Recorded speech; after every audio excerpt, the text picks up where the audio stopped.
mi querido Manu. Gracias, Ceci, licenciado. Un abrazo a la distancia. Sí, para agregar un poco de mi experiencia personal, cuando hablan de toque de queda, licenciado Celsin, pues toques de queda había aquí en Baja California en la guerra de Calderón, en los municipios gobernados por el PAN. Yo recuerdo que nos decían, después de la noche, de las 9 de la noche, ya no pueden salir porque hay balaceras todas las noches. Y nunca veíamos a estos señores hablando de una militarización. Yo también agregaría una pregunta, pues, ¿qué es militarización? Porque para mí militarización fue lo que yo viví como joven, veinteañero, apenas salió de la universidad de 22, 23 años, en Tijuana, donde uno no podía salir a la calle sin encontrar esos convoys del ejército, que como el licenciado y muchos otros analistas han explicado, ese horror que vivimos en la guerra de Calderón, la guerra fallida, ni siquiera estaban capacitados para realizar esas labores. O sea, ellos fíjate, Manuel, ese era un grave problema y es lo que en su momento se dijo. El general Bucio, quien obviamente pues, por la carrera militar que tiene ya formaba parte del ejército, él hizo una tesis en donde él criticaba el movimiento de tropas que realizó Felipe Calderón porque sacó a los militares a realizar funciones urbanas, ¿no?, en la calle, y que obviamente no se tenía la preparación ni el entrenamiento para sacar a los militares a librar realmente una guerra, porque con todo respeto lo que ellos hicieron fue una declaración de guerra. Recordemos a Emilio Chaufet diciendo y hablando abiertamente diciendo que le declaraban la guerra a los grupos criminales de este país y que fue refrendado por el mismo Felipe Calderón. Y obviamente pues hubo una serie de situaciones en donde en los despliegues militares, al ellos no estar acostumbrados a la parte urbana, pues obviamente hubo fuego cruzado en donde terminó falleciendo muchísimos ciudadanos mexicanos y que para ellos simple y sencillamente se llamaban daños colaterales. Y fíjate, hablan mucho porque tratan de evaluar siempre el hecho de cómo se encuentra la seguridad con delitos del fuero común en específico, ¿no?, como el homicidio. Y dicen que este va a ser el sexenio con más homicidios en la historia de México, poco más de 198,000. Ok, es cierto, los números son reales. El problema viene en cuáles son las causas.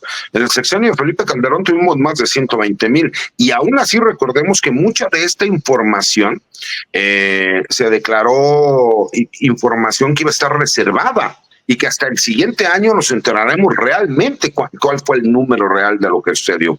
Pero la seguridad tiene que ver con las escaladas de los índices criminales. Es como aquel que quiere decir es que en el primer año de Calderón hubo tal número de muertos y en el primer año de López Obrador hubo tal número de muertos. Es que no puedes compararlo así. Tú tienes que hacer la comparación con el año anterior, porque es la forma como se hacen las mediciones en seguridad pública. Y aún así hemos visto una disminución en la mayoría de los delitos, pero esos delitos casi todos son del fuero común. ¿Dónde viene el problema? Y creo que esa es la parte importante de la Guardia Nacional.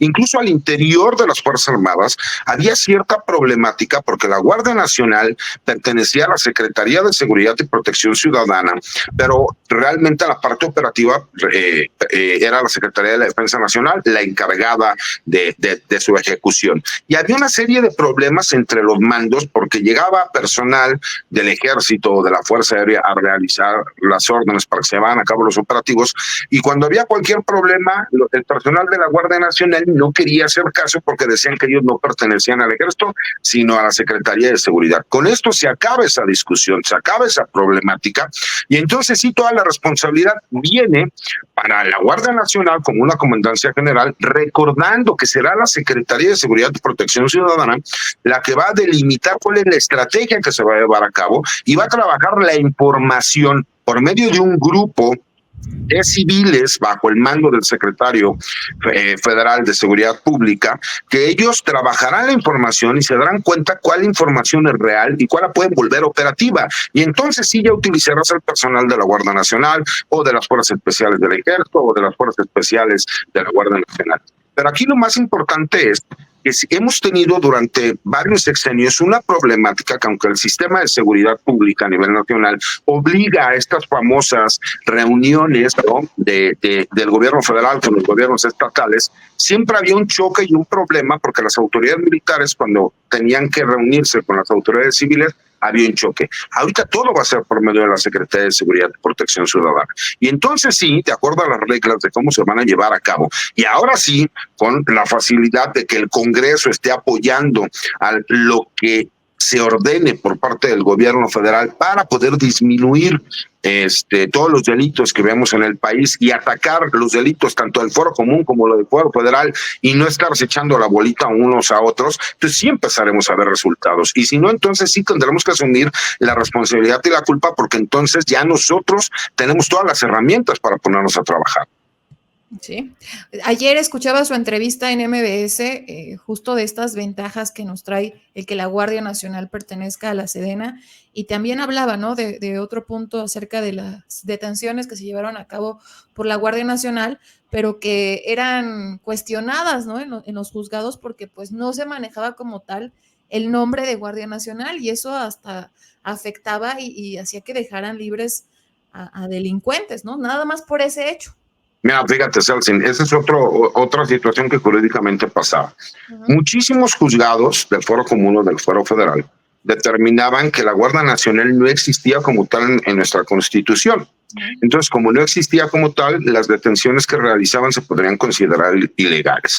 Y incluso por ahí en Radio Fórmula, que tuve un debate con el ex senador Damián Cepeda, yo le señalaba y me decía él que había habido en el año pasado 3,000 y tantas detenciones por parte de la Guardia Nacional. Y yo le dije, no, fueron un poco más de 8,000. Le digo, y aún así son números muy bajos. ¿Por qué? Porque como la Guardia Nacional tenía el problema de que muchas de las detenciones que realizaba era por delitos del fuero común, lo que hacía era que los detenía en compañía de autoridades municipales o estatales, y eran estas autoridades los que hacían el informe de primer respondiente y los presentaban ante la autoridad judicial o la autoridad ministerial. ¿Por qué? Pues para evitar que el día de mañana dijeran que la detención era ilegal. Por lo menos en esa parte del texto constitucional no se cambió nada que no existiera antes. Lo único que se hizo fue decir policía y Guardia Nacional. Pero aquellas personas que inventan y dicen, es que ahora ellos ya podrán meterse a tu casa y podrán hacer lo que ellos quieran sin necesidad de ninguna autorización, eso es completamente falso.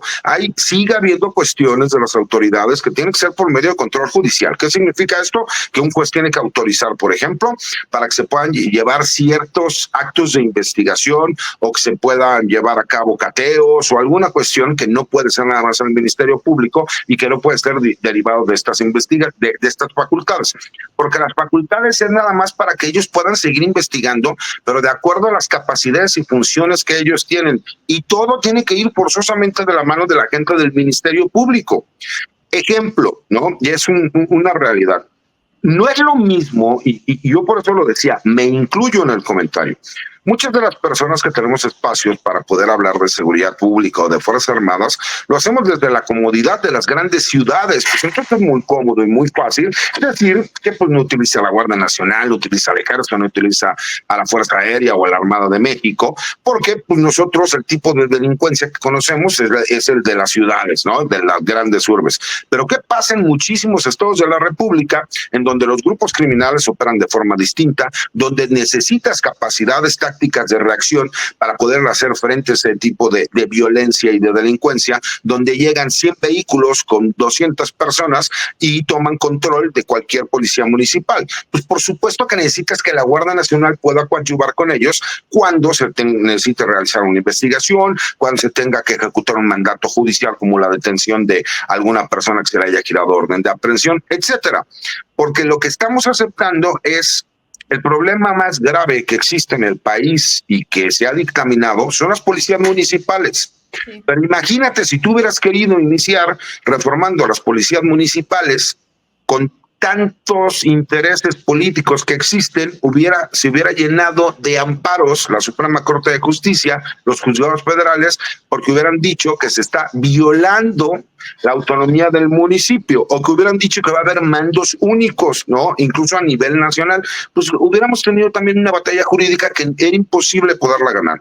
Entonces lo que haces es creas un verdadero cuerpo policíaco y todo el mundo dice, es que es el ejército. No, señores, olvidemos, el ejército ya no tiene nada que ver con la Secretaría de la Defensa Nacional, más que como una comandancia. La Secretaría de la Defensa Nacional se reformó para que sea una Secretaría de Estado que cumpla con funciones político-administrativos. Y no nos digan que el secretario de la Defensa tiene el mando operativo de las Fuerzas Armadas y además tiene la capacidad política para estar haciendo otro tipo de cuestiones.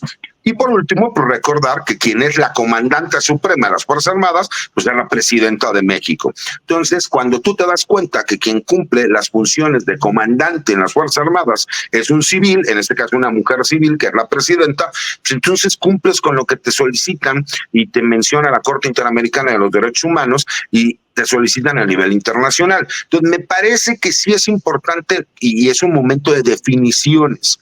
Hay que definir clarito que la Guardia Nacional ya es una Fuerza Armada o será una Fuerza Armada después de la aprobación en el Senado, que entrará en vigor y que ahora sí tendrá todas las facultades para ponerse a trabajar sin ninguna restricción. Y eso me parece que debemos aplaudirlo, porque ahora sí ya no hay pretextos para decir que se puede trabajar o no se puede trabajar. Ya tienen las herramientas para hacerlo. Ya no hay pretextos, ¿no? En este momento, pues ya estar ahí en la Guardia Nacional significa que ya eres prácticamente un elemento. Fíjate, Sergio, Manuel, es que el problema que tenemos es, como lo dijo Manuel hace rato, estamos hartos de estar viendo que cuando pasa un conflicto como lo que está pasando en estos momentos en Sinaloa, entre grupos criminales, es salir a echar plomazos todo el mundo. No.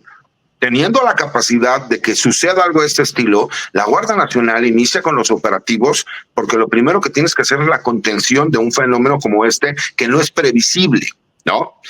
Se sabía que podía haber una reacción, por supuesto, ya lo hemos visto en otras supuestas traiciones entre grupos de narcotraficantes.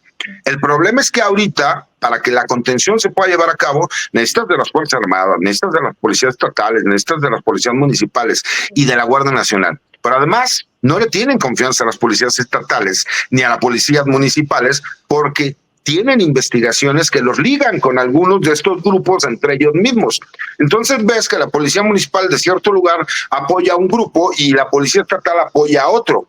Y cuando llega la Guardia Nacional o llega el Ejército o llega la Armada de México, se tiene que estar cuidando no solo de los delincuentes, sino también de las policías. Ese es un grave problema. Si tú tienes la capacidad para llegar y decir, tomo control de la seguridad por lo que está sucediendo y eres el único responsable, son diferentes resultados, o si no asumes toda la responsabilidad. Y me parece que eso es muy importante para que dejemos ver que todo el mundo se echa la bolita unos a otros.